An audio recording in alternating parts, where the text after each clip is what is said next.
arintaas waxa weeye aad su'aasha ay weydiisay waxaan u maleynayaa hore looga jawaabay hay'adaha ku shaqale muxuu ahaa xagga siyaasadda iyo diblomaasiyadda ayaa arintaas jawaabteeda iska leh laakiin anigu waxaan ka arkayaa dhinaca ay khusayso dhinaca ammaanka oo ah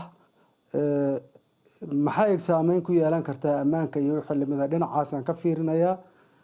waxaan anigu isleeyahay wakiilku waa muxuu ra'yigiisa uu dhiiban karaa laakiin qaabka uu dhiibtay ma fiicna baan isleeyahay waxa kaga haboonaan lahayd arinta ayada oo aan isleeyahay ammaankay wuxuu dhimaysaa ama nabadgelyada wuxuu dhimaysaa in uu gubaabiyo ama muxuu ahaa gacan ka siiyo wixii nabadgelyada khuseynaya laakiin aysan noqonin mid ummadda Soomaaliyeed u soo jiidaysa inay ama kala shakiyaan ama muxuu ahaa nabadgelyadooda waxa u dhimto waxa weeye wuxuu xaq u leeyahay wixii ama nabadgelyada ku saabsan in uu hay'adaha nabadgelyada ku saabsan uu gacan ka siiyo waxay u baahan yihiin ay gacan ka siiyo dawladda tala ka siiyo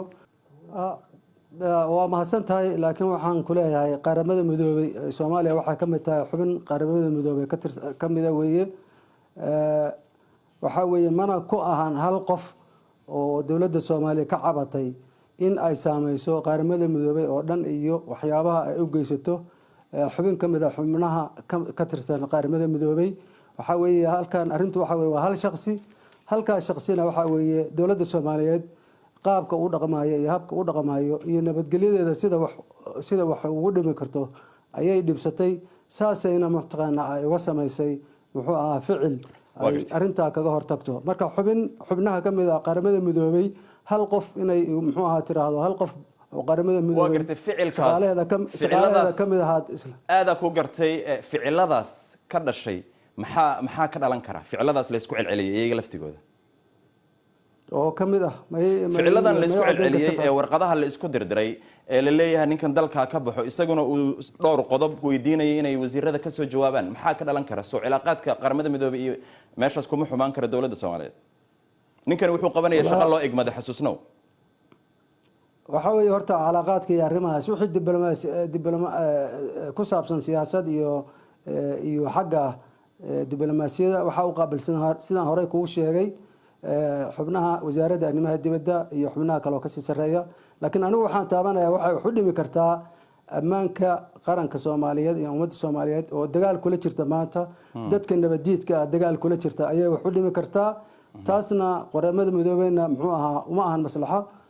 ummadda Soomaaliyeedna maslaxa uma ahan waxa weeye meesha waxa weeye qofka dhibahaya ama dhibku ka yimid waxa laga maarmaana haddii ummadda Soomaaliyeed ama shacabka Soomaaliyeed si u arkayaan inaysan ammaankooda wax u dhimin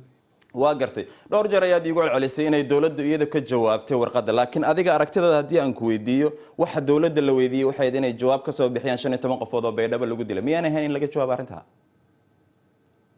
waxa weeye jawaab muxuu ahaa way mudan yihiin in jawaab laga bixiyo laakiin qaabka jawaabta looga bixinayo qaab ma ahan muxuu ahaayeeto wariyaha waxaas ka soo jawaab waxaasan kugu sameynayaa inaad tiraahdo ma haboona midda kale waxaan rabaa inaan ku xasuusiyo qaramada midoobay waxa weeye ciidamada halka shaqada ka qabtay ama booliska ma ahan inaanu difaacayno ama muxuu ahaan leenahay xaq uu leeyahay in wax khalad sameeyo boolisku laakiin sidaad ogsoontahay qalabka ciidanka Soomaaliyeed oo booliska ah waa laga xayiray qalabka ku saabsan ka hortagga mudaharaadyada rabshada wata qalabka ahaa waa qalabyada laga xanibay oo aysan xaq u lahayn inay soo degsadaan ama ay ku isticmaalaan waxa weeye waxa meesha imaanaysa markaas in askarigii qoriga laga qaato iyo inuu isdifaaco waxba kama dhaxeeyaan marka qof khalad sameeyay marmarsiyo ma yeelan hayo laakiin qaramada midoobay laftigooda iyo